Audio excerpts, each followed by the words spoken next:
అనుగ్రహించినందుకు మీ వందనాలు, స్తుతులు స్తోత్రాలు చెల్లించుకుంటున్నాను నా ప్రభువా. తండ్రి, నిన్ను ఆరాధించడానికి, మీ రక్తవంశంలో పాల్పొందడానికి, మరి ఒక పరిశుద్ధమైన దేవుని పునరుత్థాన దినమున మీ సన్నిధికి చేరుగా రావడానికి, మీ ప్రజలతో కలిసి సహవాసం ఉండడానికి మీ వందనాలు. దయగలిగిన తండ్రి, ముఖ్యంగా వచ్చిన జ్ఞాపకం తీసుకోండి. ఉద్యోగ ఒత్తిడిల వలన, ప్రాణం వలన రాలేని సౌందర్యాన్ని ఉన్నాను ప్రభు. సమయం ఉన్న వాళ్ళు కూడా తండ్రి వెనుక ముందుగా వస్తూ ఉన్నారు. సమయం అయిపోయింది తండ్రి ఆల్రెడీ ప్రభావం ఏమి తెలియదు, నీకే సమస్తం తెలుసు తండ్రి. మీ చిత్తానుసారంగా నడిపించండి. సగం నీది తల్లి పరిచర్య నీది మీకు మాత్రం తండ్రి. అయ్యల మీద నన్ను మిమ్మల్ని జ్ఞాపకం చేసుకుని పనికి రాజాన్ని దయతో జ్ఞాపకం చేసుకోమని ప్రార్థిస్తున్నాను. దయగలిగిన ప్రభు ఈ దినం జరగబోయే పరిచర్య మీకు చూపించండి. పాటల్లో వాయిద్యంలో ఆరాధనలో ఆరాధించడంలో తండ్రి వర్తమానంలో పరిచర్యలో మీ రకవంశం పాల్గొనడంలో ప్రార్థనలో పెట్టడంలో ఆశీర్వాదంలో మీ సహాయం కోరుకుంటున్నాను. బయట సహవాసం కూడా మీకు చూపించండి. మరి సహోదరుని జీవితాలు సమయాన్ని ప్రేమించి మరి ప్రేమించినాడు ప్రభు. సహోదరుని ఈ దినం పల్లెల నుంచి కూడా అనారోగ్యాల కారణంగా సాయం చేయండి. మరి సహోదరుడు కూడా మన సమయం తీసుకుని మరి ఇది నుంచి ప్రభావం వచ్చే వారం ఉండడం మాకు లేదు, నీ మాత్రమే తెలుసు. తనకి చిత్తానుసారంగా జరిగించి నేను పొందుకోమని ప్రార్థిస్తున్నాను. ప్రభా, ఈ కాలం నుంచి ముందు వరకు మీ సన్నిధిని కాపుదల మధ్యలో ఉంచి నడిపించి మీరే మహిమాన్ని కూడా ప్రభావం పొందుకోమని సమస్తంలో మీ హస్తాలను చెప్పుకుంటూ యేసుక్రీస్తు నామములో స్తుతించి ప్రార్థించి అడుగు వేడుకుంటున్నాం తండ్రి. ఆమేన్.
అందరికీ తెలిసిన పాట 162 తమిళ్ 195 తెలుగు తమిళ ఫిబ్రవరి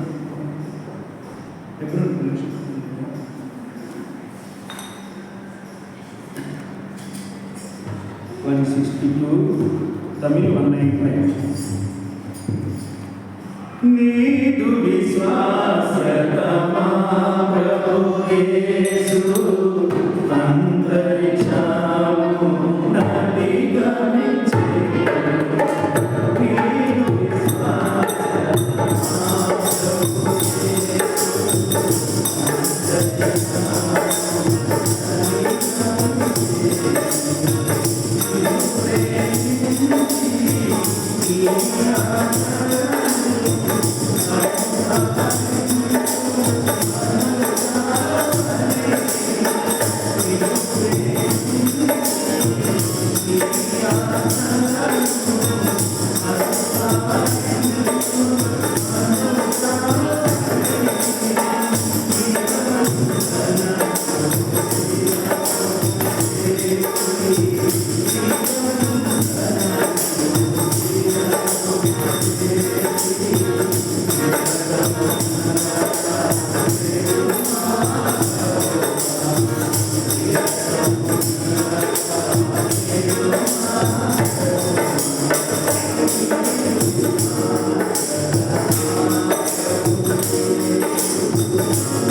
215.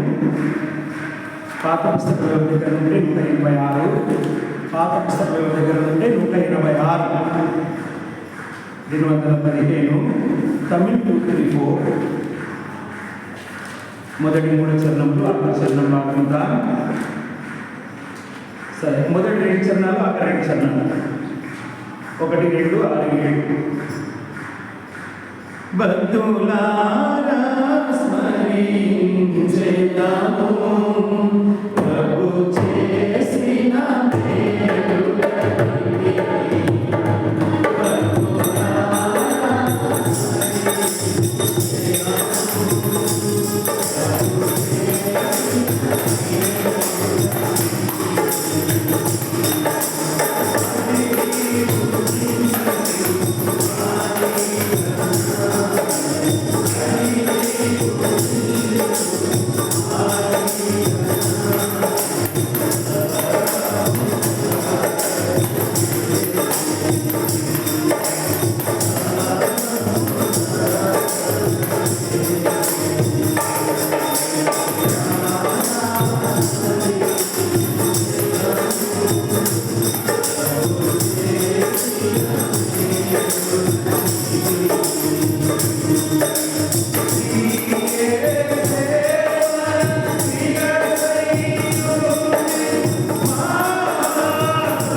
చూసుకుందాం.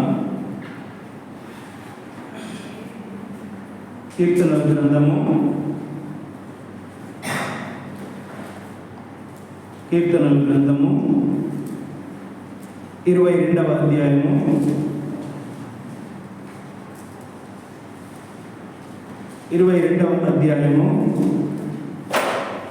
9-10 వచనాలందరం కలిసి చదువుకుందాం. 9-10 వచనాలు.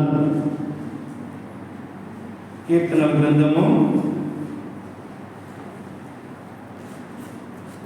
22వ అధ్యాయము 9-10 వచనాలందరం కలిసి చదువుకుందాం. 9-10-22. గర్భము నుండి నన్ను తీసిన వాడు నీవే కదా, నేను నా తల్లి యొక్క స్థానిపానం చేయించుటగా నీవే కదా నాకు నమ్మిక పుట్టించిదివి. గర్భవాసనైనది మొదలుకొని నాకు ఆధారము నీవే, నా తల్లి నన్ను కన్నది మొదలుకొని నా దేవుడవు నీవే. 25వ వచనం మనం కలిసి చదువుకుందాం. 25. మహాసమాజంలో నిన్ను గురించి నేను కీర్తన పాడినను, ఆయన ఎందుకు భయభక్తులు గలవారి ఎదుట నా మొక్కుబడులు చెల్లించదను. ఈ 25వ వచనాన్ని మళ్ళొకసారి చదువుకుందాం అందరం కలిసి. మహాసమాజంలో నిన్ను గురించి నేను కీర్తన పాడెదను, ఆయన ఎందుకు భయభక్తులు గలవారి ఎదుట నా మొక్కుబడులు చెల్లించదను. ప్రభు సాయం ప్రార్థన. ప్రేమ తండ్రి, కృపగలనైన సజీవుడమైన మా తండ్రి, ఈ యొక్క పరిశుద్ధ దినం పునరుద్ధాన దినమున నీ బిడ్డలమైన మేము ప్రభా చిన్న మందగా రాష్ట్రస్థాయి మా ప్రాంతంలో బేతేలు సంఘం ద్వారా చేరి వచ్చి తండ్రి నిన్ను ఆరాధించడానికి మమ్మల్ని సిద్ధపరిచినందుకు నీ వందనాలు. పాటల ద్వారా నిన్ను ఆరాధించడానికి మీరు చేసిన మేలులకు నీ వందనాలు. ఇప్పుడు కొద్ది సమయం నీ మాటలను నీ వాక్యమును ధ్యానించి ప్రభా దాన్ని గ్రహించిన వారమై మా జీవితంలో అన్వయించుకొని ఆరాధన పూర్వకముగా దాని గురించి ఆలోచించి ప్రభా భయభక్తులతో సంఘం ఎదుట నోరు తెరిచి ఆరాధించే భాగ్యమును నాకు మాకందరికీ అనుగ్రహించమని ఈ స్థలంలో నిలబడడానికి అనర్హుడైన నన్ను మీ హస్తాలకు చెప్పుకుంటూ యేసుక్రీస్తు నామములో ప్రార్థిస్తున్నాను తండ్రి. ఆమేన్.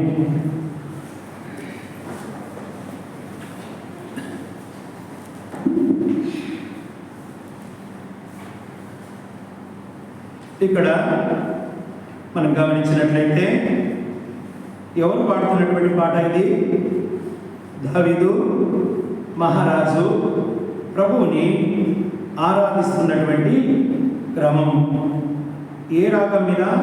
అయ్యాలెత్ అషారు అన్న రాగం మీద పాడదగినది దావీదు కీర్తన.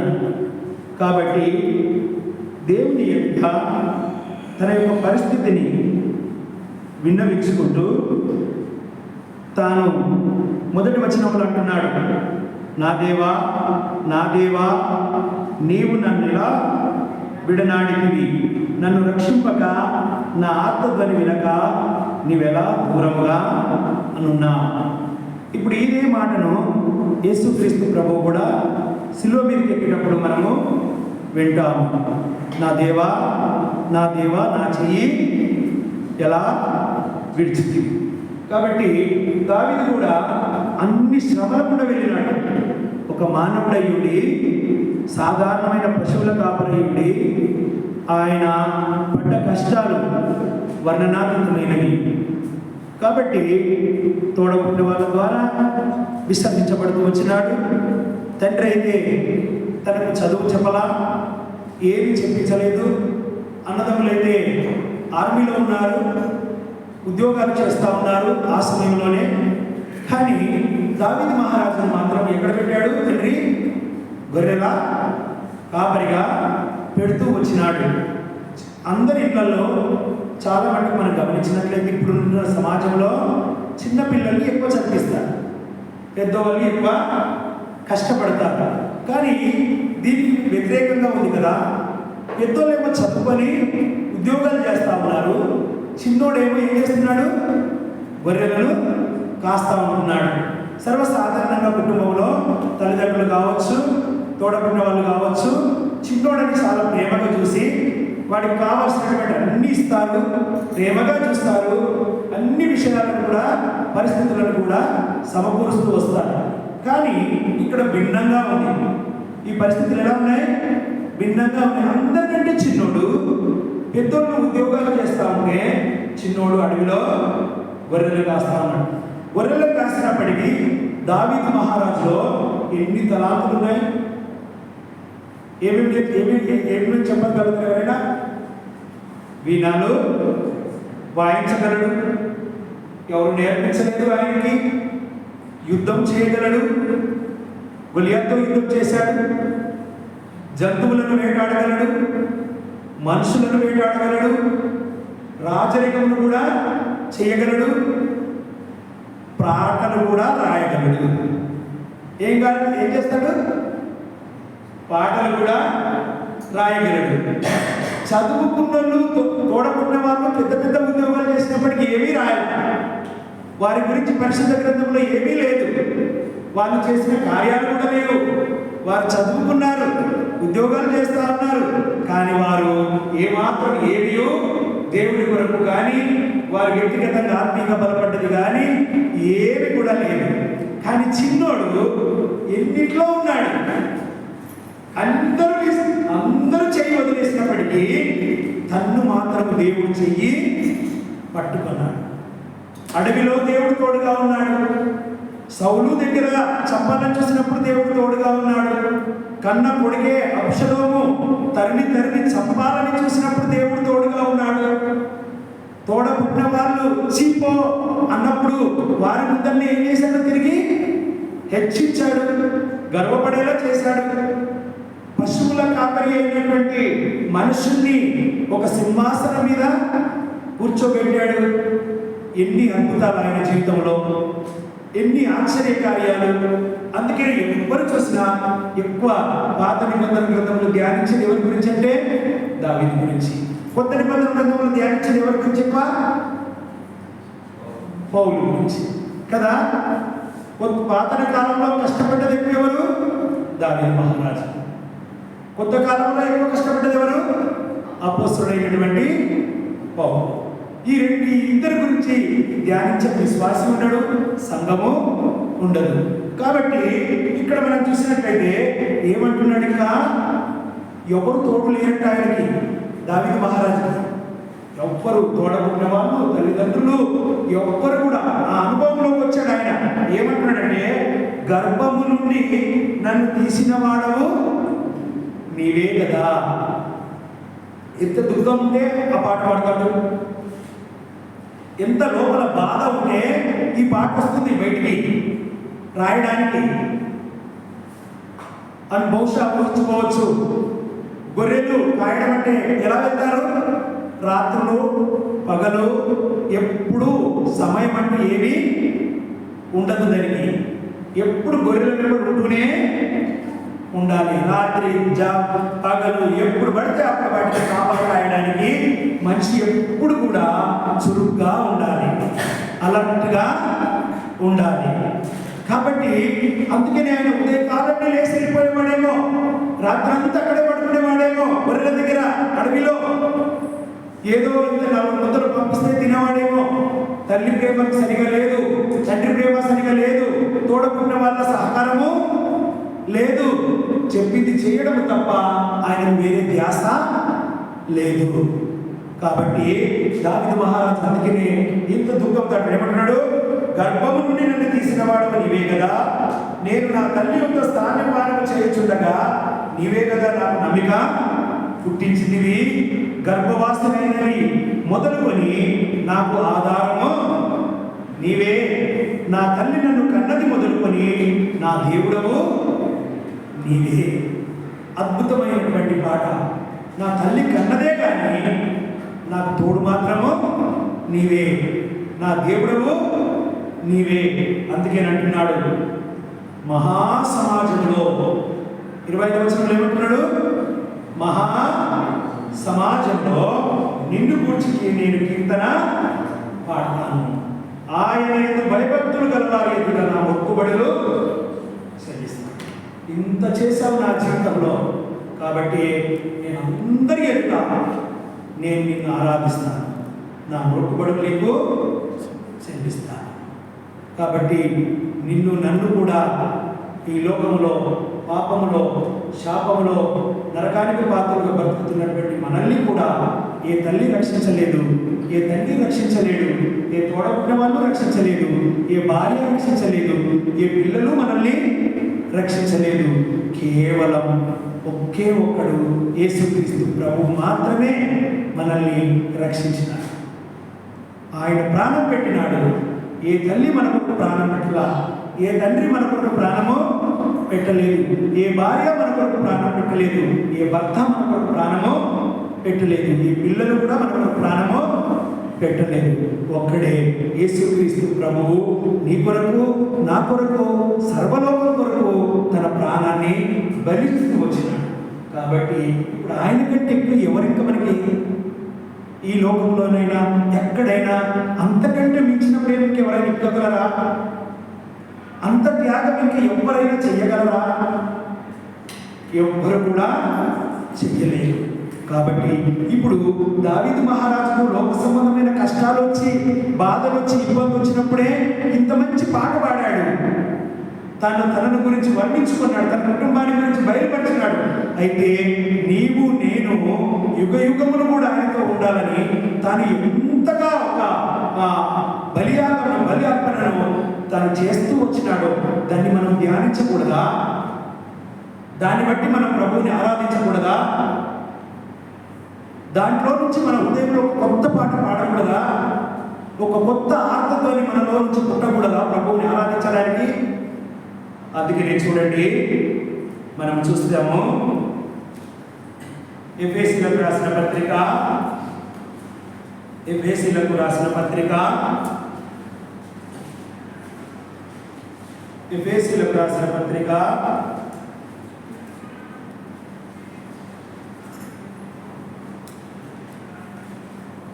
2వ అధ్యాయము 2వ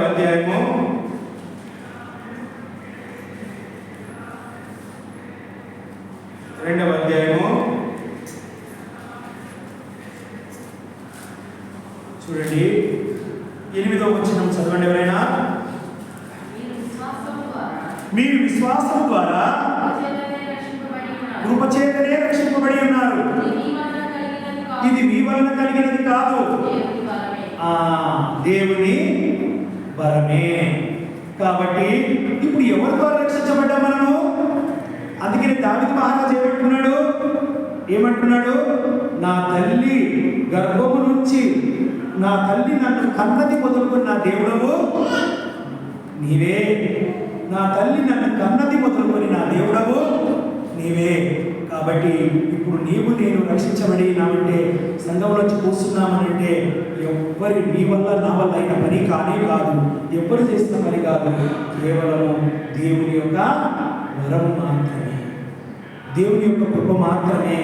ఎవరైనా వచ్చి నీకు దేవుడు నాకు మాటలు చెప్తుండొచ్చు, నాలాంటి వాళ్ళు ఇంకొక సహోదరులాంటి వాళ్ళు, కానీ వాళ్ళ వల్ల రక్షణ మీకు మనకు రాలేదు. వచ్చి చెప్పిన వాళ్ళ వల్ల కూడా రక్షణ రాలేదు. దేవుడు వాళ్ళని పంపిస్తేనే తప్ప, దేవుడు నీతో నాతో మాట్లాడితేనే తప్ప మనం రక్షణలోకి రాలేదు. చెప్పిన వాళ్ళ గొప్పతనం కాదు, పిలిచిన వాళ్ళ గొప్పతనం కూడా కాదు, కానీ యేసుక్రీస్తు ప్రభువు యొక్క గొప్పతనమే నిన్ను నన్ను ఈ స్థలంలో ఈ దినము నడిపించింది. కాబట్టి ఇక్కడ ఏమంటున్నాడు, మీరు విశ్వాసం ద్వారా కృపచేతనే రక్షింపబడి ఉన్నారు, ఇది మీ వల్ల కలిగినది కాదు, దేవుని వరమే. కాబట్టి దేవుని వరము ద్వారా, అందుకే ఇక్కడ ఏమంటున్నాడు 14వ వచనం చదవండి ఎవరైనా.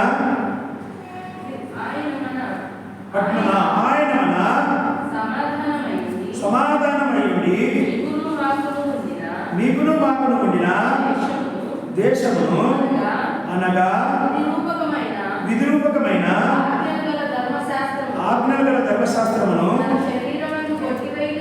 తన శరీరమును కొట్టివేయుట చేత మధ్య గోడను పడగొట్టి మన ఉభయులను, ఇప్పుడు నిన్ను నీవు నేను మనందరం ఈ ఒక్క స్థలంలో, తమిళ సహోదరులు, ఆంధ్ర సహోదరులు, తెలుగు సహోదరులు, పలు ప్రాంతాల నుంచి కుటుంబాలుగా సహోదరులుగా ఇక్కడ అందరూ ఒక్క శరీరంగా ఒకే పాత్రలో ఒకే వేస్తు శరీరం ద్వారా ఇక్కడ కూర్చున్నాము అంటే కేవలము యేసుక్రీస్తు ప్రభువు అందరినీ ఒక్క కుటుంబంగా ఐక్యపరచడం ద్వారానే దేవుని యొక్క వరమైనటువంటి ఈ ఊపరిపైన మనమందరినీ కూడా యేసుక్రీస్తు ప్రభువు ఏకం చేసినాడు, సమాధానపరిచినాడు, మన జీవితాలను సమకూరుస్తూ వచ్చినాడు. ఇట్టి కొద్ది తలంపులతో దేవుని మనం ఆరాధించినట్లు సహాయం చేయండి. ఆమేన్. రండి కృతంగా ఆరాధించండి. 63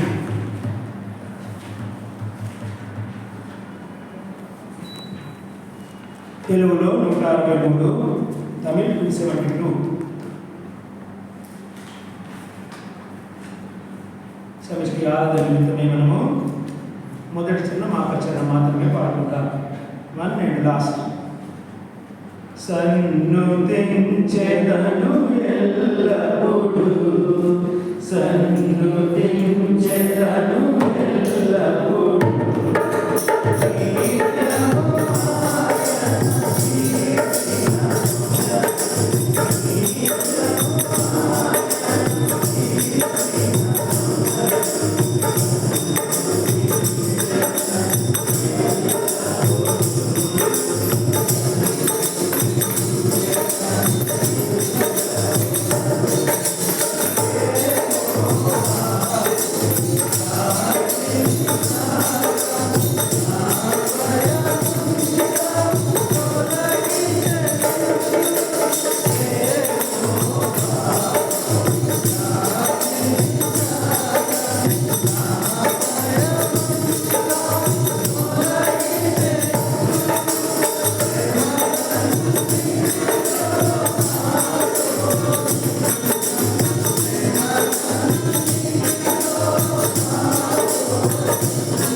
చూసుకుందాం.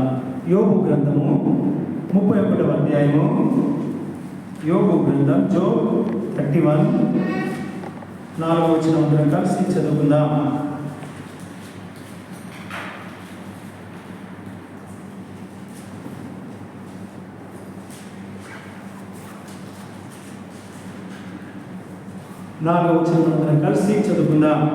యోబు 31:4. ఆయన నా ప్రవర్తన నిలుపును కదా, నా అడుగుజాడలన్నింటినీ లెక్కించును కదా. మళ్ళీ ఒకసారి చదువుకుందామా? ఆయన నా ప్రవర్తన నిలుపును కదా, నా అడుగుజాడలన్నింటినీ లెక్కించును కదా. అది 32:8 వచనం చదువుకుందాం. 32:8 వచనం పక్కనే. ఆయనను నరులలో ఆత్మ ఒకటి ఉన్నది, సర్వశక్తులకు దేవుని ఊపిరి వారికి వివేచన కలుగజేయును. మళ్ళొకసారి. ఆయనను నరులలో ఆత్మ ఒకటి ఉన్నది, సర్వశక్తులకు దేవుని ఊపిరి వారికి వివేచన కలుగజేయును. 1 కొరింథీ 11:28. 1 కొరింథీ 11:28 చదువుతున్నా అందరం కలిసి. కాబట్టి ప్రతి మనుషుడు తను తాను రక్షించుకునవలెను, అలా చేసి అతనిని ఆ పాత్రలోనిది త్రాగవలెను. ప్రభు సాయంత్రం వచ్చిన ప్రార్థన. ప్రేమ తండ్రి, మరొకసారి వందనాలు, స్తోత్రాలు. ఇంతవరకు నిన్ను ఆరాధించడంలో నీకు చూపించినారు ప్రభా. మరి ఇప్పుడు నీ రక్తాన్ని నీ శరీరంలో ఆత్మను పొందబోయే ముందు నీ మాటలను ధ్యానించి మేము హెచ్చరింపబడిన వారమై ప్రభా పశ్చాత్తాపడి సమకూర్చబడి నీ యొక్క రక్తమాంసంలో చేయవేయడానికి నన్ను మమ్మల్ని సిద్ధపరచమని సమస్తమును మీ హస్తాలకు చెబుతూ యేసుక్రీస్తు నామములో అడుగుచున్నాం తండ్రి. ఆమేన్.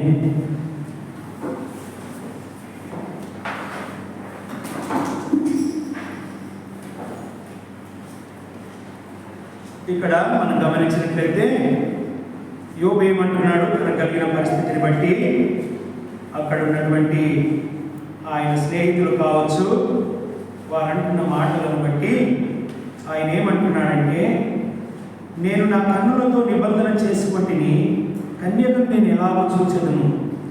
అలా చేసిన ఎడల పరమనున్న దేవుని ఆజ్ఞ ఏమగును, ఉన్నత స్థలమునన్న సర్వశక్తిని శాస్త్రం ఏమగును. దుర్మార్గులకు విపత్తు సంబంధించుటే కదా, పాపం చేయవారికి దురవస్థ ప్రార్థించుటే కదా. అప్పుడు అంటున్నాడు, ఆయన నా ప్రవర్తన నెరుగును కదా, నా అడుగుజాడలన్నింటినీ ఆయన లెక్కించును కదా. కాబట్టి మళ్ళీ మనము చూసినట్లయితే యోబు ఈ విధముగా తనకు అక్కడ ఉంటున్నటువంటి వారితో మాట్లాడుతూ వచ్చినట్టుగా మనం చూస్తూ ఉంటాం. కాబట్టి ఇక్కడ మనం గమనించినట్లయితే 30వ వచనంలో అక్కడ ఒక ఎగతాళి చేసినట్టుగా అతను మాట్లాడుతుంది. ఎప్పుడైతే నాకన్నా తక్కువ వయసు గలవారు నన్ను ఎగతాళి చేయదు. ఇక్కడ ఒక మాట ఉంటుంది 30వ వచనంలో చూడండి. లాస్ట్ 28వ వచనం చదవండి ఎవరైనా. 28వ వచనం 30లో 28.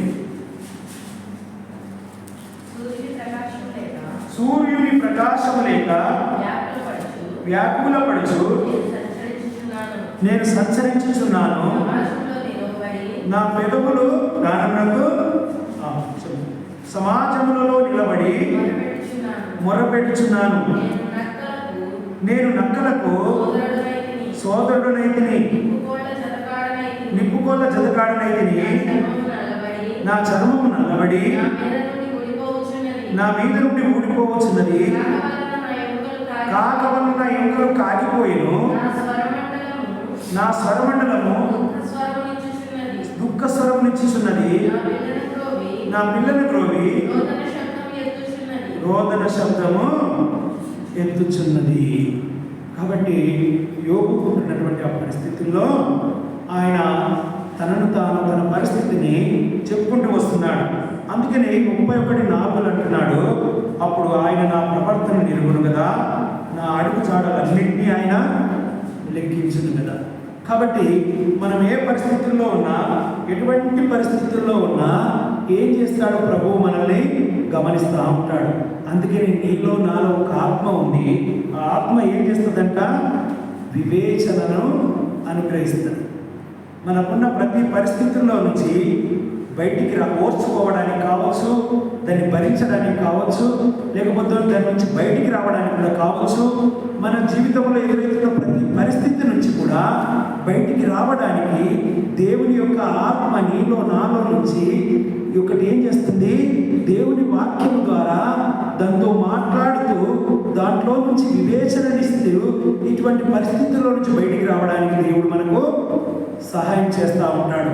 అందుకనే యోబు అంత దీనమైన స్థితిలో ఉన్నా, అంత కష్టమైన పరిస్థితుల్లో ఉన్నా, శరీరం ఊడిపోతూ ఉంది అంటున్నాడు, నేను బలహీనంగా ఉన్నాను, నా పరిస్థితి చాలా ఇబ్బందికరంగా ఉంది అని ఆయన చెప్పుకుంటూ వచ్చినప్పటికీ ఏం చేస్తున్నాడు? ఇక ఆయన సమాజంలో నిలబడి మొరపెడతా ఉన్నాడు. తనకున్న పరిస్థితిని బట్టి సమాజంలో నిలబడి నేను మొర్రపెట్టుచున్నాను. ఏమంటున్నాడు? సూర్యుని ప్రకాశం లేక వ్యాకులపడుచు నేను సంచరించుచున్నాను, సమాజంలో నిలబడి నేను మొర్రపెట్టుచున్నాను. ఏ పరిస్థితి ఉంది ఆయనకి? చాలా ఇబ్బందికరంగా ఉంది, అన్ని కష్టాలే, అంతా బాధనే, శరీరంలో ఎటువంటి కూడా బలం లేదు, శక్తి లేదు. లోకంలో కూడా నక్కలకు ఏమంటున్నాడు ఆయన? నేను నక్కలకు సోదరుడనైతిని, నిప్పుకొల్ల జతగాడనైతిని, నా చర్మం నల్లబడి నా మీద నుండి ఊడిపోవచ్చున్నది, కాక వలన ఎముకలు కాగిపోయాను, నా స్వరమండలం దుఃఖ స్వరమిచ్చుచున్నది, నా పిల్లల క్రోవి రోదన శబ్దము ఎత్తుచున్నది. ఎంత దీనమైన పరిస్థితిలో ఉన్నాడు, ఎంతటి బాధకరంలో ఉన్నాడు. అయినప్పటికీ ఆయన అంటున్నాడు, నేను సమాజంలో నిలబడి దేవుడికి మొరపెట్టుచున్నాను. ఒకవేళ నాకున్న పరిస్థితిని బట్టి దేవుడు నన్ను ఎరగడా? నా పరిస్థితి అంతా చూస్తున్నాడు. కాబట్టి నాలో ఒక ఆత్మ ఉంది, ఆ ఆత్మకు ఆయన వివేచనను ఇస్తాడు, దాని నుంచి బయటికి లాగుతాడు, నన్ను కాపాడుతాడు అనే నిరీక్షణలో యోబు స్నేహితులు ఏమన్నా, భార్య ఏమన్నా, ఇతరులు ఏమన్నా, ఎవ్వరు ఏమన్నా పట్టించుకోకుండా తాను దేవునితో ఏం మాట్లాడుకుంటున్నాడో, తనకున్న కష్టాన్ని బట్టి కొన్నిసార్లు నిరుత్సాహపడుతూ, కొన్నిసార్లు దేవుడిని నిందిస్తూ, కొన్నిసార్లు తనను తాను నిందించుకుంటూ దేవుడితోనే పోరాడుతున్నాడే తప్ప ఏ మనుషుని కూడా ఒక్క మాట కూడా అనలేదు. ఈ లోకంలో ఎవరిని కూడా ఆయన ఒక మాట కూడా అనలేదు.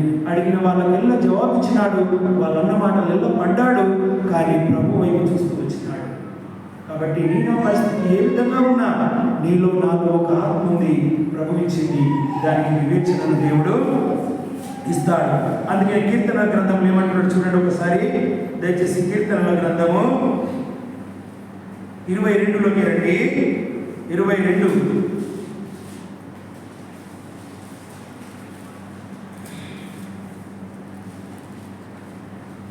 29 చదవండి దయచేసి. 22, 29. భూమి మీద వర్ధిల్లుచున్న వారందరూ, చూడండి దయచేసి చాలా జాగ్రత్తగా గమనించండి. భూమి మీద వర్ధిల్లుచున్న వారందరూ అన్నపానములు పుచ్చుకొనుచు నమస్కారము చేసేదరు, తమ ప్రాణము కాపాడుకొనలేక మంటిపాల వారందరూ ఆయన సన్నిధిని మోకరించెదరు. ఎవరు వీళ్ళు? ఎవరితో పోల్చుకోవచ్చు ఇప్పుడు ఈ మాటని? భూమి మీద వర్ధిల్చిన వారందరూ అన్నపానములు పుచ్చుకొనుచు నమస్కారము చేసేదారు కదా. ఎవరు వర్ధిల్లింది? నీవు నేనే. దేవుడు తన రక్తము ద్వారా నీ యొక్క నా యొక్క పాపములు కల్వశిలలో కడిగివేసి మనల్ని వర్ధిల్ల చేసినాడు, మనకు అన్నపానములను ఇస్తా ఉన్నాడు. కాబట్టి ఆయనకు నమస్కారం చేయడానికి వచ్చినాం. అంత మాత్రమే కాకుండా మన ప్రాణాన్ని మనం కాపాడుకోనలేము. మంటిపాలు అవ్వాలన్నటువంటి మనమందరం కూడా దేవుడి సన్నిధికి వచ్చి మనం ఏం చేస్తున్నాం? ఇప్పుడు మోకరిస్తా ఉన్నాం. ఇవే దేవుడు అనేసి మంటిపాలైనటువంటి మనల్ని ప్రభు తన సన్నిధికి నడిపించినాడు, మనల్ని వర్ధిల్ల చేసినాడు, మనకు అన్నపానములను ఇచ్చినాడు, సర్వమును ఇస్తూనే ఉన్నాడు. యోగు కూడా తన జీవితంలో ఏ పరిస్థితుల్లో ఉన్నప్పటికీ దేవుడి వైపు చూస్తూనే వచ్చినాడు. కాబట్టి చూడండి 31వ వచనం ఏమంటుంది చూడండి.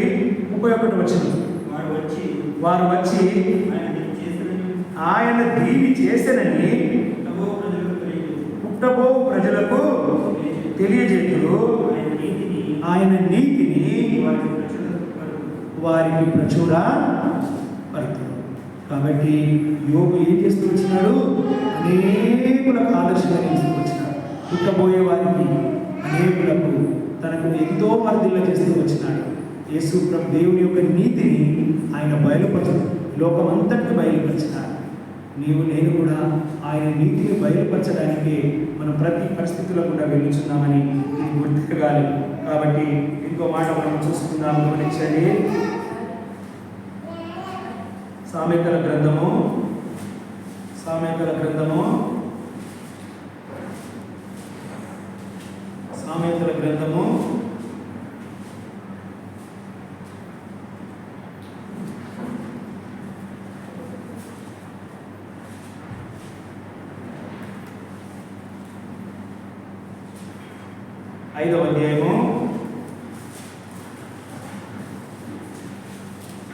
5వ అధ్యాయము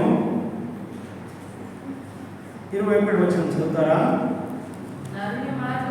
నరుని మార్గములను యెహోవా ఎరుగును, వాని నడతలన్నిటినీ ఆయన గుర్తించును. నరుని మార్గములను యెహోవా ఎరుగును, వాని నడతలన్నిటినీ ఆయన గుర్తించును. కాబట్టి నీ నా పరిస్థితిని అంతా కూడా, నీ నా మార్గములన్నింటినీ కూడా ఆయనకు ఎరిగినవాడు, ఆయన గుర్తించేవాడు. యోగును అందుకనే ప్రభువు గుర్తిస్తూ వచ్చినాడు. అపవాది ఎదుట తాను దేవుణ్ణి మహిమపరుస్తూ వచ్చినాడు యోగు. కాబట్టి అపవాదిని ఓడించినాడు ఆయన దేవుని సహాయంతో. దేవుడు తనను ఆ కష్టకాలంలో కూడా తీసుకెళ్ళినప్పటికీ కూడా ఆయనను యోగు క్షణక్షణం చూస్తూ ఉన్నాడు. దేవుడు కల్పించుకుంటున్నాడు. స్నేహితులు వచ్చి అన్నా, భార్య వచ్చి అన్నా, ఈ అపవాది వచ్చి మాట్లాడినా ప్రతి విషయంలో యోగు కొరకు దేవుడు కల్పించుకొని మాట్లాడుతూనే ఉన్నాడు. దేవుడు అక్కడ కార్యం చేస్తానే ఉన్నాడు. అపవాదితో మాట్లాడాడు యోగు గురించి, తన స్నేహితులతో కూడా మాట్లాడాడు యోగు గురించి. నా దాసుడైన యోగు పలికినట్లు మీరు పలకలేదు అని యోగు యొక్క స్నేహితులతో దేవుడు అంటూ వచ్చినాడు.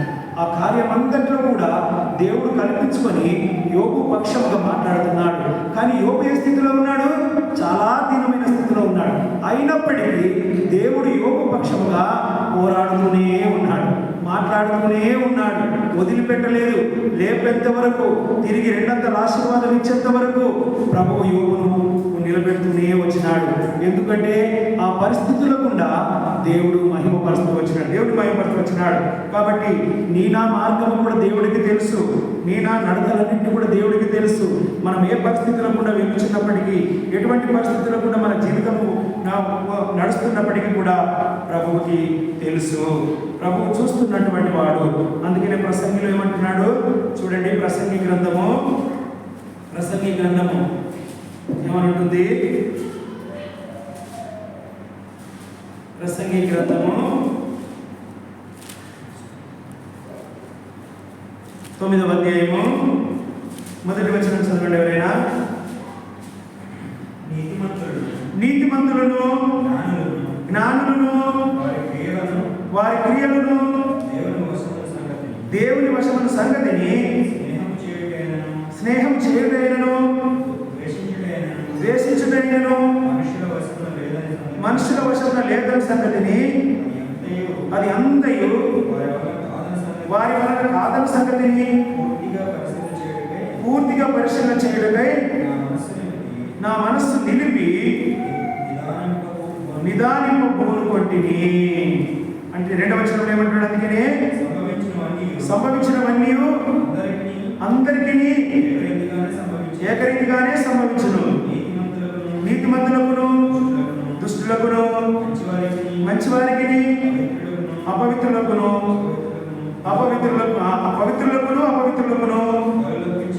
బలులు అర్పించే వారికి బలులు అర్పింపబడిన వారికి గతి ఒకటే. మంచివారికి ఎలాగునో పాపాత్మకును అలాగనే తటస్థించును. ఒట్టు పెట్టుకుని వారికి ఎలాగునో ఒట్టుకు భయపడి వారికి అలాగనే జరుగును. కాబట్టి ఈ భూమి మీద జరుగుతున్న ప్రతి పరిస్థితి అందరికీ జరిగేదే, అన్ని పరిస్థితులు కూడా వెళ్ళేదే. కానీ కానీ ఈ పరిస్థితుల నుంచి మన హృదయం ఒక ఆత్మ నుంచినాడు, దాన్ని దేవుడు బలపరుస్తాడు, దాని ద్వారా మనల్ని బయటికి తీసుకొస్తాడు. అందుకని యోబు ఎల్లప్పుడూ అంటున్నాడు. అందుకని చూడండి, నూతన నిబంధన గ్రంథంలో ఒక మాట చూసుకొని మనం ముగించుకుంటాం. లూకాసు వార్త లూకాసు వార్త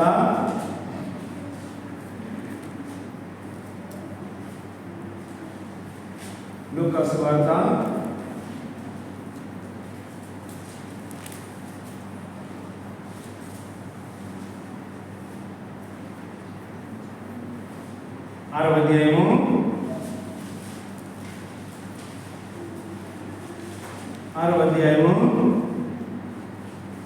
43, 44 చదవండి. 43, 44, 45. ఏ మంచి చెట్టునను పనికిమాలిన ఫలములు ఫలింపవు, పనికిమాలిన చెట్టున మంచి ఫలములు ఫలింపవు. ప్రతి చెట్టు తన ఫలం వల్ల తెలియబడును. ముండ్ల పొదలో అంజూరపు పండ్లు ఏరుకొనరు, కోరింద పొదలో ద్రాక్ష పండ్లు కోయరు. సజ్జనుడు తన హృదయమును మంచి ధననిధిలో నుండి సద్విషయములను బయటికి తెచ్చును. దుర్జనుడు చెడ్డ ధననిధిలో నుండి దుర్విషయములను బయటికి తెచ్చును. హృదయం నిండి ఉన్న దానిని బట్టి ఒకరి నోరు మాట్లాడును. కాబట్టి మన నోరు ఏం మాట్లాడుతుంది, మన హృదయమందు ఏమి నిండి ఉన్నది, మనం ఎటువంటి ఫలాలు ఫలిస్తున్నాం, మన జీవితంలో మన ప్రవర్తన ఆయన ఎరుగుడు, మన మార్గములను ఆయన చూస్తూ ఉన్నాడు, మన నడతలను గమనిస్తూ ఉన్నాడు, మన పరిస్థితులంతా చూస్తున్నాడు. యోబు యొక్క జీవితంలో ఎన్ని కష్ట నష్టాలు, ఎన్ని ఇబ్బందులు, ఎన్ని సమస్యలు ఎదురైనప్పటికీ కూడా యోబును దేవుడు చూస్తూనే ఉన్నాడు, దేవుడు కాపాడుతూనే ఉన్నాడు. కాబట్టి దేవుడి బిడ్డల మనం అయినము దేవుని వైపు చూడాలి. ప్రతి పరిస్థితిలో మనం ఈ లోకంలో ఎటువంటి ఫలాలు ఫలిస్తాలన్నది దేవుని. అందుకని ప్రసంగిలో కూడా చెబుతూ వచ్చినాడు. మరి ఏమంటున్నాడు? స్నేహం చేయుటైనను ద్వేషించుటైనను మరి ఏ పరిస్థితులకునైనను అన్ని మనుషుల స్వాధీనంలో లేదు, దేవుడి స్వాధీనంలోనే ఉంది. ఎందుకు అంటే ప్రతి విషయంలో మనం ఎవరితో ఎలా ఉండాలి, ఎలా ప్రవర్తించాలి, ఎలా జీవించాలి అన్నది దేవుడే మనం నేర్పిస్తూ వస్తున్నాడు. అందుకనే ఏ మంచి చెట్టులను పనికిమాలిన ఫలములు ఫలింపవు, పనికిమాలిన చెట్టున మంచి ఫలములు ఫలింపవు. అయితే పనికొచ్చే చెట్టుగా ఉన్నామా, పనికి రాని చెట్టుగా ఉన్నామా, పనికొచ్చే ఫలాలు మన జీవితంలో ఫలిస్తున్నామా, పనికి రాని ఫలాలు మన జీవితంలో మనం ఫలిస్తున్నామా అన్నది మనము పరీక్షించుకోవాలి. ప్రభువు మాట్లాడిన ప్రతి మాట ద్వారా అన్నది మనము పరీక్షించుకోవాలి. కాబట్టి మన పరిస్థితి ఎలా ఉంది? ఇప్పుడు నీకు వచ్చేవారు ఉంటుందా? అవకాశం ఉంటుందంటవా? సరే, గమనించండి ఇక్కడ. అందుకని ఏమంటున్నాడు ఇక్కడ? హృదయం నిండి ఉండు దానిని బట్టి ఒకరి నోరు మాట్లాడును. అందుకని చూడండి, ఇక్కడ మనం ఒక మాట చూసుకుంటాము. 46 వచనం కూడా చదవండి ఎవరైనా. నేను చెప్పు మాటల ప్రకారము మీరు చేయక ప్రభువా ప్రభువా నన్ను పిలిచిన ఎందుకు? స్వయంగా యేసు ప్రభు అంటున్నాడు, నేను చెప్పిన దాన్ని మీరు చిన్ననే చేయరు, విననే వినరు, పట్టించుకోరు, మీకు భయమే లేదు. మళ్ళీ నన్ను వచ్చి ప్రభువా ప్రభువా అని పిలవడం ఎందుకు? ప్రయోజనమేమీ లేదు కదా. ఇప్పుడు ఒక కన్న తల్లిదండ్రులు ఉన్నారనుకోండి, తమ పిల్లలు ఏం చెప్పినా వినరు, ఏది చెప్తే చెయ్యరు. మళ్ళీ నాన్న అని వచ్చాడనుకో, అప్పుడు ఏమంటాడు తండ్రి? ఏమంటాడు తల్లి? ఏమంటుంది? మాట చెప్తే వినవు, కానీ ఇప్పుడు అమ్మ నాన్న నీకు గుర్తుకొచ్చారా? ఏం లాభం మేము కన్నది నిన్ను, ఏమన్నా లాభం ఉందా అనే మాటలు మనము మన పిల్లల పట్ల మనం మాట్లాడుతూ ఉంటాం. నిన్ను కానీ పెంచి పెద్ద చేసి ఏం ప్రయోజనం ఉంది అనే మాట మనం మాట్లాడుతూ ఉంటాం. కాబట్టి దేవుడు కూడా అదే అంటా ఉన్నాడు, నేను చెబుతున్నాను మీరు వినట్లేదు, నేను చేయమంటున్నాను, మీరు చేయట్లేదు. మళ్ళీ వస్తున్నారు, నన్ను ప్రభువా ప్రభు అంటున్నారు. ఎందుకొరకు అలా చేయాలి? నేను చెప్పింది ఏది మీరు చేయట్లే, నేను చెప్పింది మీరు ఏది వినట్లా, మళ్ళీ నన్ను వచ్చి ప్రభువా ప్రభు అని ఎందుకు అనాలి? లాభం ఏముంది? దానివల్ల ప్రయోజనం ఏముంది? ఏమీ లేదు. అందుకనే లూకాసు వార్తలో స్వయంగా యేసు ప్రభువే అక్కడ ఉంటున్న వారితో అంటున్నాడు. ఎవరున్నారు చూడండి, 39:40 ఒకడు ఉన్నాడు చూడండి. చదవండి రెండు మాటలు, 39:40 వచనాలు. మరియు ఆయన వారితో ఈ ఉపమానము చెప్పాను. గుడ్డివాడు గుడ్డివాడికి దారి చూపగలడా? వారిద్దరూ గుంటలో పడదురు కదా.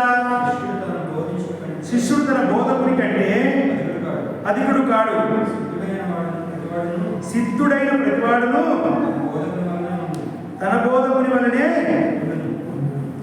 ఇక్కడ చాలా మార్గం ఉంది కదా, చాలా గొప్ప సంగతి ఉంది కదా. ఇక్కడ ఏమంటున్నాడు? మరియు ఆయన వారితో ఈ ఉపమానము చెప్పాను. గుడ్డివాడు గుడ్డివాడికి దారి చూపగలడా? వారిద్దరూ గుంటలో పడగలరు. ఇప్పుడు మనమే గుడ్డివారము, మనమే దేవుళ్ళు ఎదగలేదు, మనమే దేవుడికి చెప్పింది చేయట్లేదు. మనం ఇతరులకు ఏం చెప్పగలుగుతాం? మనం ఇతరులను ఎలా బలపరచగలుగుతాం? ఇతరులను ఎలా మనమే సిద్ధపడట్లేదు, మనమే ప్రభు కొరకు ప్రయాసపడడానికి ఇష్టపడట్లేదు. మనం ఇంకొకరికి ఎలా చెప్పగలుగుతాం? ఇలా చెయ్యు, అలా చెయ్యు, ఇలా ఉండు, అలా ఉండు, దేవుని మందిరానికి త్వరగా మనమే త్వరగా రాదు, మనమే కష్టపడడానికి ఇష్టపడము, మనమే ప్రభు మాట వినడానికి ఇష్టపడము. మరి ఇంకొకరికి ఎలా చెప్పగలుగుతాం? మనమే గుడ్డివారంగా ఉందా? నువ్వు గుడ్డివాడగా ఉన్నావు అంటే వాడు ఏమంటాడు? నువ్వే గుడ్డోడివి, నన్ను గుడ్డోడు అంటావేని అంటాడు. నువ్వు గుడ్డోడు పోయి నన్ను గుడ్డోడు అంటావు ఎందుకు అని అంటాడు. నీవే దేవుని మాట వినట్లేదు, నీవే దేవుడు చెప్పేది, నీవే సేవ చెప్పు, నీవే ఏం పని చేయట్లేదు, నువ్వు నాకు చెప్తున్నావా అని అంటున్నాడు. బయటికి అనలేకపోయిన మొహమాటానికి మనసులో అనుకుంటాడు. కాబట్టి వాళ్ళు ఇద్దరు ఎక్కడికి వెళ్ళిపోతారు? గుంటలోకే వెళ్ళిపోతారు. ఇద్దరు ఎక్కడికి వెళ్ళిపోతారు? గుంటలోకే. గుడ్డివారు గుడ్డివాడికి దారి చూపలేడు. దేవునికి ఇప్పుడు యోబు ఎంతమందికి దారి చూపించాడు?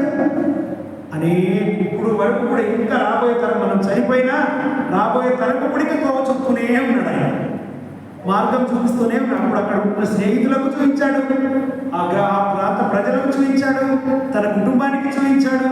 అన్ని భరించాడు కాబట్టి, దేవుని ఆజ్ఞకు లోబడ్డాడు కాబట్టి, దేవుడు పెట్టిన ప్రతి పరీక్షలో ఆయన నిలబడ్డాడు కాబట్టి, ఈనాడు ఆనాడు అనేకులకు ఆదర్శవంతంగా యోగు నిలబడుతూ వచ్చినాడు. అందుకని ఆయన గురించి మనం చెప్పుకుంటున్నాం, మాట్లాడుతున్నాం, ఆయన జీవితాన్ని మనం ఆదర్శంగా తీసుకుంటున్నాం. కానీ కనీసం ఇప్పుడు నా జీవితాన్ని మన పక్క వాళ్ళన్నా, మన తోటి విశ్వాసులన్నా, మన కుటుంబీకులన్నా, లేకపోతే మన కంపెనీలన్నా, మన సంఘస్థులన్నా చెప్పగలరా? ప్రభు కొరకు ప్రయాసపడే వ్యక్తి, ప్రభు కొరకు త్యాగం చేసే వ్యక్తి, ప్రభు కొరకు అన్ని చేసే అని ఎవరైనా చెప్పగలరా మన గురించి? ఒక్క మాట. కాబట్టి మనం దేవుడికి లోబడాలి, మనుషులకు కాదు. మనం చేసే ప్రతి పని కూడా దేవుడికి చేసినట్టు చేయాలి, మనం ఏదో మనుషులకు చేసినట్టుగా కాదు. అందుకనే అంటున్నాడు, శిష్యుడు తన బోధకుని కంటే అధికుడు కాడు, సిద్ధుడైన ప్రతివాడు తన బోధకుని వలె ఉండును. యేసుక్రీస్తు ప్రభు కంటే గొప్పవారి లోకంలో ఎవరు లేరు. కానీ యేసుక్రీస్తు ప్రభు వలె ఉండడానికి సిద్ధపడాలి. యేసుక్రీస్తు ప్రభువే నిజమైన బోధకుడు. ఆ బోధకుడు కంటే ఎంత పెద్ద గొప్ప బోధన చెప్పినా, ఇప్పుడు యేసుక్రీస్తు ప్రభు ఎక్కువ సేవ చేశాడా? అపోస్తలుడైన పౌలు సేవ చేశాడా? చెప్పండి దయచేసి. యేసుక్రీస్తు ప్రభు పరిచర్య ఎక్కువ చేశాడా? అపోస్తలుడైన పౌలు ఎక్కువ చేశాడా? మొహమాట వద్దు, అక్కడ ఉన్నదే చెప్పాలి. పౌలే కదా. యేసు ప్రభు కంటే పరిచర్య ఎక్కువ ఎవరు చేశారు? పౌలు. కానీ పౌలుని ఏమన్నా అన్నాడా? నేను దేవుడి కంటే ఎక్కువ అన్నాడు. యేసుక్రీస్తు ప్రభు కంటే ఎక్కువ అన్నాడా? ఆయనకి సాయం చేసింది ఎవరు? యేసుక్రీస్తు ప్రభువే. బిథనియ నుంచి ఎక్కడికి వెళ్తామో యేసు యొక్క ఆత్మ వెళ్ళనివ్వలేదు, ఆయన నడిపిస్తుంది యేసు ప్రభు. ఆయన ద్వారా పరిచర్య చేపిస్తుంది యేసు ప్రభు. కానీ కష్టపడ్డది ఎవరు? పౌలే. ప్రయాసపడ్డది ఎవరు? పౌలే. దెబ్బలు తిన్నది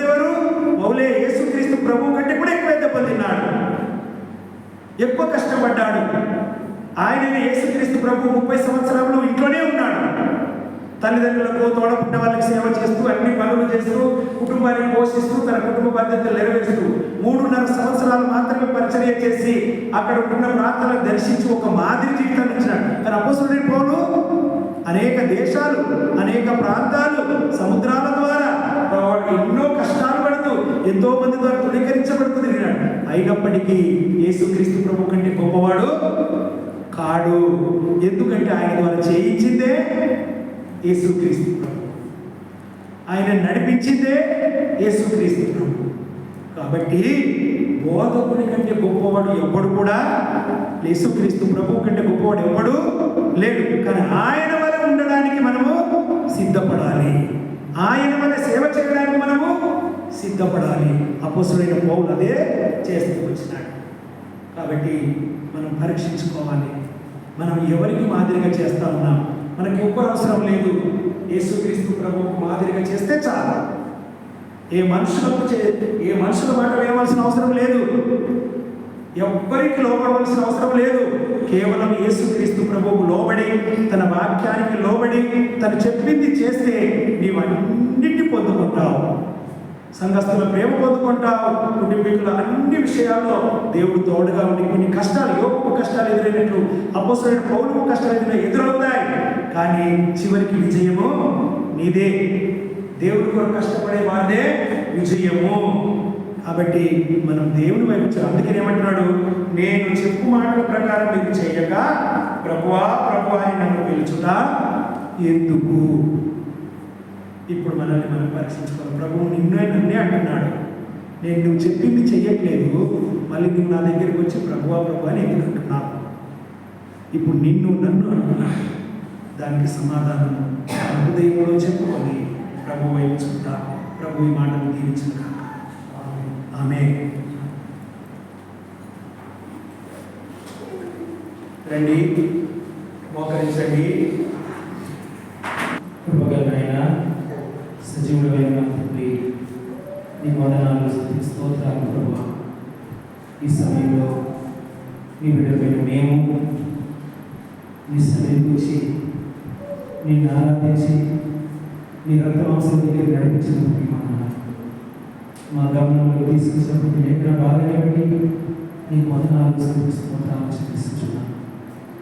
అయ్యా, నన్ను మమ్మల్ని జ్ఞాపకం చేసుకుంటూ వారందరూ ప్రభా విపడిపోయిన వాళ్ళని, చెడిపోయిన వాళ్ళని, నేను దుఃఖ పెట్టిన వాళ్ళని, నిన్ను ఆశపెట్టిన వాళ్ళని, నిన్ను మరి ఒకసారి బాగా సిలువ వేసిన వాళ్ళని దయతో నన్ను క్షమించింది ప్రభు. సంభవించింది పనికి మళ్ళీ చెప్పులు కూడా సాధించింది. పనికిచ్చే చెట్టు, మంచి బలంలో వచ్చే చెట్టు నన్ను అవ్వాలని సిద్ధపరచు. యోగు వలె నీ వైపు చూడడానికి సాధించు. యోగు వలె ఏ పరిస్థితుల్లో ఉన్నా ప్రభా నీ దగ్గర మొదలుపెట్టినే సమాజంలో నేను మొదలుపెడుతున్నాను అని తెలుస్తాను. నేను మాలో ఆత్మ ఇచ్చినామని ఆ ఆత్మ ద్వారా మాకు వేసింది బలం శక్తిని ప్రార్థిస్తున్నాను. దయగలుగు జ్ఞాపకం చేసుకున్నాను.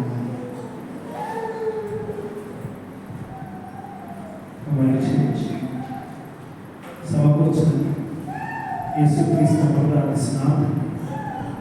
ఆమేన్.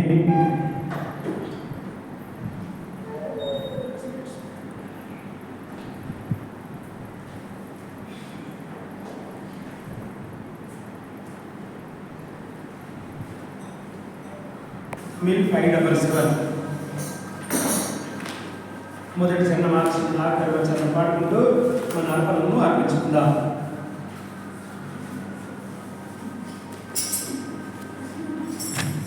సిలువను మోసి లోకమును తలక్రిందులు చేసి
మనము ప్రకటనలు గమనిద్దాం.